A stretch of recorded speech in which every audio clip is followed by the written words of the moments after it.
Hi hello தலைவா தலைவீஸ், நான் தான் உங்கள் கிங் ஆஃப் ட்ராவலர் 46. இன்றைக்கி நம்ம என்ன பண்ண போகிறோம்னா, இன்றைக்கி வந்து பஸ் வந்து பந்துங்க இன்றைக்கி. அதனால் ஓனர் ஃபோன் பண்ணி கேட்டேன் என்ன பண்ணலான்னு. சரி எல்லோரும் வீட்டுக்கு போங்க, பஸ் எடுத்து போய் நம்ம ஷெட்டில் விட்ருங்க அப்படின்னு வந்து சொன்னார். சரின்னு சொல்லிட்டு நானும் போயின்னுக்கிறேங்க. அப்புறமேட்டா ஒரு லாரியை வந்து ஒரு சின்ன ஆர்டர் இருக்கா, அதை மட்டும் லாரி எடுத்துன்னு போய் முக்கிட்ட சொன்னார். சரின்னு சொல்லிட்டு நாமளும் பஸ் எடுத்துன்னு ஷெட்டுக்கு விடலாம்னு சொல்லி போயிட்டாங்க. அது மட்டும் இல்லாமல் இது ரொம்ப லென்த்தாக வீடியோ வந்துச்சு, அதனால் நான் கொஞ்சம் ஃபாஸ்ட்டு வச்சுட்டேன். யாரும் வந்து தப்பாக நினச்சிக்க வேணாம்.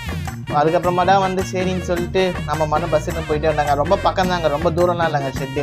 நான் சும்மா வண்டியை வந்து வேறு ஊர்லேருந்து எடுத்துன்னு வந்துட்டேன். ஓனருக்கு அதுக்கப்புறம் தான் ஃபோன் பண்ணி கேட்டேன் என்ன பண்ணலான்னு. அவர் தான் வந்து சரி ஷெட்லேயே விட்டுறா, ஏன் இன்றைக்கி பந்து எதுக்குதுன்னு சொல்லிட்டு தான். அது மட்டும் இல்லாமல் லாரி வேறு ஒரு ஆர்டர் இருந்தது, அதையும் முடிச்சுலான்னு சொல்லிட்டு வந்துட்டோங்க. இப்போ நம்ம எப்படியோ ஷெட்டுக்கு வந்துட்டோம். இதுதான் ஷெட்டு, அதாவது எங்கள் ஓனருக்கு சொந்தமான ஷெட்டு, அதுதான் ஒரு ஆஃபீஸு. ஓகேங்க, ரிவர்ஸ் பார்க்க கூட யாருமே இல்லை, நாமளே தான் வந்து பார்த்துக்க வேண்டியதாக இருக்குது. அதான் கொஞ்சம் கஷ்டமாக இருக்குது.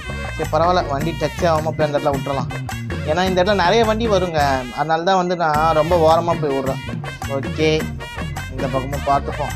வாழை மரம் தான் இருக்குது, ஆனால் கீழே வாழைப்பழம் இல்லையா. எங்கள் ஓனர் உஷாரான ஆள், எல்லாத்தையும் திட்டுத்தரமாக எடுத்து மறைச்சி வச்சுருவான் திட்டு பையன். ஓகே, நம்ம நிப்பாட்டுருவோம். ஒரு வேளை ஓனர் கூட இல்லாமல் இருக்கலாங்க, நம்ம கிளீனர் பிள்ளையா கூட வேலையாக இருக்கலாம். ஓகே, நம்ம வந்து நிப்பாட்டியாச்சு. சாவி வந்து பஸ்லேயே வச்சுட்டேன், அவர் ஓனர் வந்து எடுத்துப்பாரு. அதுக்கப்புறமா தான் நம்ம லாரி எடுத்துன்னு கிளம்பிட்டோம்.